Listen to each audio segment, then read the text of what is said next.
Hello, Assalamualaikum, nama aku Hafiz. Hari tu aku dah post pasal pasal Sultan Muhammad Al-Fatih. So kali ni aku akan bawa satu cerita yang menarik dan yang akan membangkitkan kemarahan ataupun membangkitkan, orang cakap,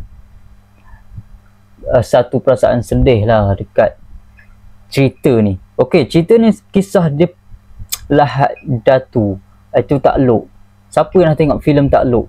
Okey, dekat sini aku nak ketengahkan pasal filem Takluk ni dan aku ambil cerita yang sebenar. Kisah pahlawan berani Lahad Datu. Alright. Pada Februari 2013, Laut Sulu tenang seperti biasa.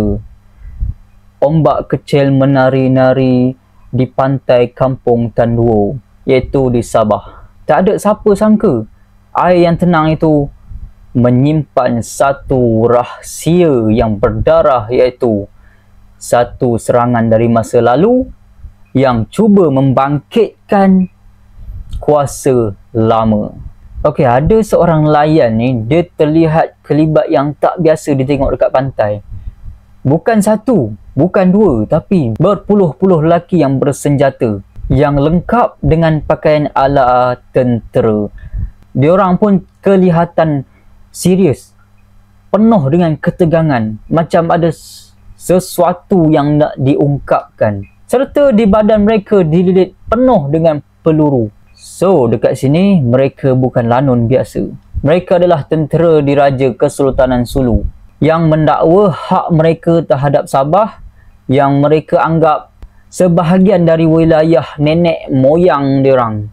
Dalam tentera ni diketuai oleh Jamaluddin Kiram yang kedua, seorang lelaki tua dari Filipina yang mengaku sebagai Sultan Sulu.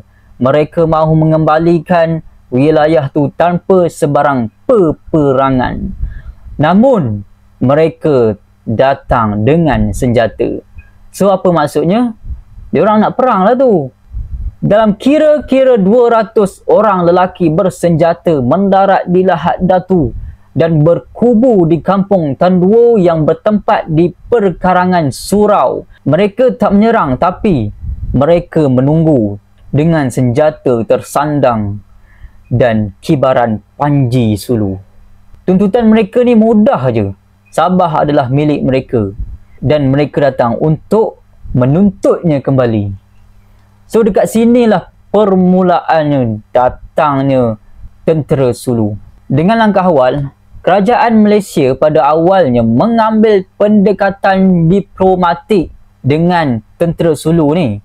Rundingan dilakukan, perbincangan dibuat, surat dihantar, amaran demi amaran diberi, tapi masa tetap berjalan dan ketegangan mula menebal dekat sini.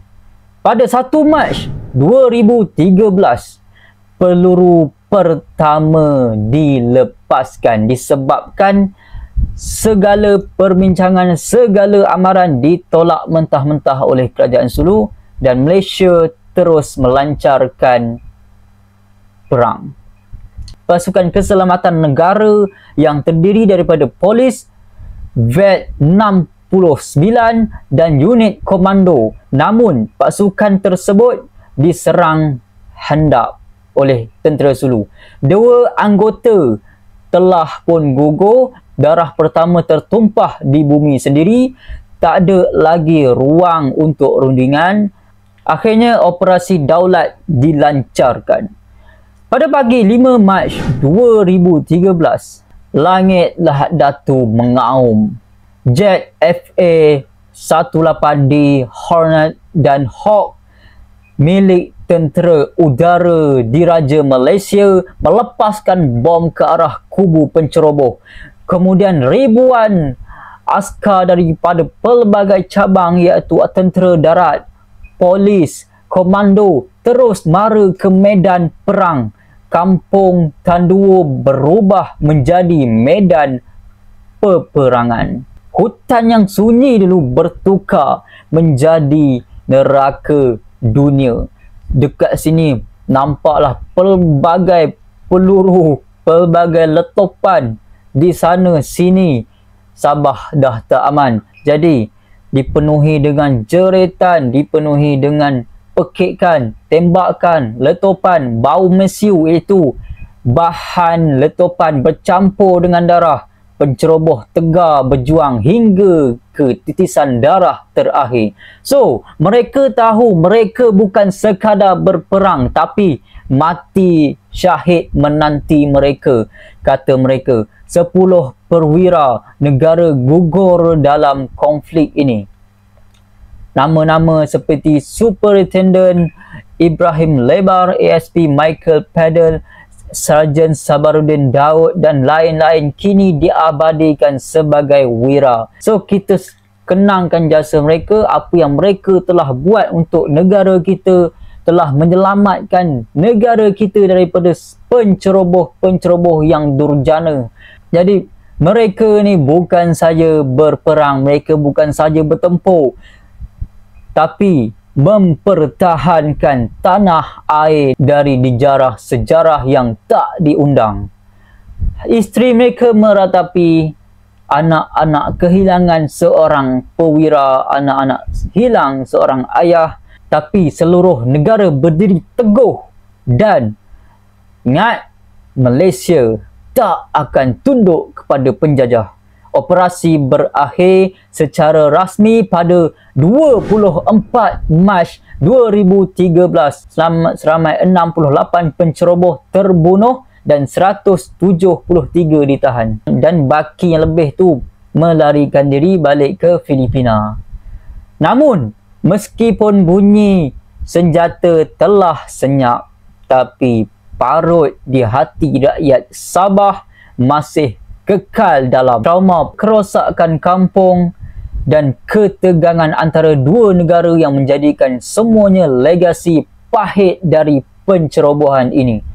Hari ini 2025, aku nak cakap sikit, tanduo sudah tiada disebabkan kawasan itu dijadikan kem latihan pasukan keselamatan. Tapi di setiap angin yang bertiup dari Laut Sulu masih ada bisikan kisah 2013 yang lampau tentang wira yang gugur, tentang penceroboh yang menyangka Sabah masih dalam mimpi kesultanan lama, dan tentang satu negara yang tak pernah tunduk pada ancaman. Ini aku cerita ni bukannya kisah dongeng. Ini adalah kisah benar yang berkisah dari darah, tanah dan keberanian. Kita merasakan selamat disebabkan wira-wira ini muncul, wira-wira ini datang dan gugur di tanah air sendiri. Jadi kita sedekahkan Al-Fatihah kepada mereka. Bismillahirrahmanirrahim. Alhamdulillahirabbil alamin. Arrahmanir rahim. Iyyaka na'budu wa iyyaka nasta'in. Ihdinas siratal mustaqim. Siratal ladzina an'amta 'alaihim ghairil maghdubi 'alaihim. Amin. Kalau korang suka dengan kisah-kisah sejarah macam ni, kisah-kisah yang benar, kisah-kisah yang misteri, kisah-kisah seram, bolehlah tekan follow, subscribe, like, share dan komen. So itu saja daripada aku. Assalamualaikum warahmatullahi wabarakatuh.